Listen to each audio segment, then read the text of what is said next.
News Center Maine is partnering with the Maine-Monitor to bring you some of the reporting being done by journalists at the independent nonprofit publication. Each Monday, we'll be bringing you one of their stories. Today, a look into Maine's opioid crisis. It's been more than 3 years since money from settlements with pharmaceutical companies accused of fueling the opioid epidemic began to flow into Maine. Advocates have raised concerns about some localities' spending decisions, and many municipalities and counties have struggled to determine how those choices should be made.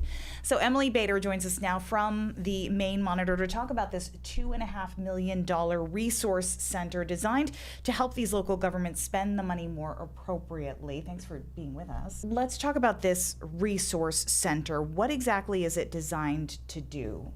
Yeah, so this is called the Maine Opioid Settlement Support Center, or MOS Center. It's based at the University of Southern Maine's Catherine Cutler Institute right here in Portland.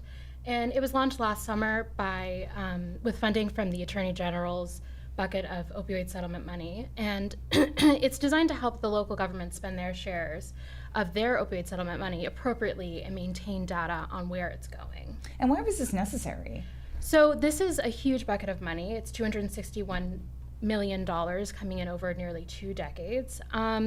And it's meant to go to prevention, harm reduction, treatment, and recovery programs, but oversight is generally pretty limited. And so this center is set up to help those 39 counties, cities, and towns spend their money in a appropriate manner according to the approved uses, and make sure that that money has impact, because while it does sound like a lot of money, in the end, it's actually really not.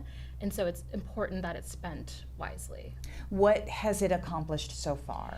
Yeah, so I spoke with the director and their communications coordinator, and they've done a lot of materials development. So they've created guides, grant application templates, evaluation rubrics, and they're also working with local governments directly to help them tailor those materials exactly to their needs.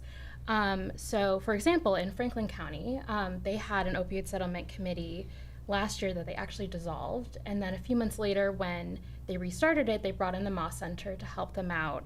And the MOS Center really helped them develop a grant application and a scoring rubric, all of which is publicly available, so people applying for that money know exactly how it's going to be evaluated.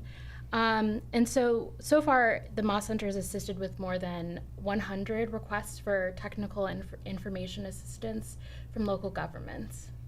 Emily Bader, thanks for coming in and talking to us about this. And you can read the full story at the-maine-monitor.org.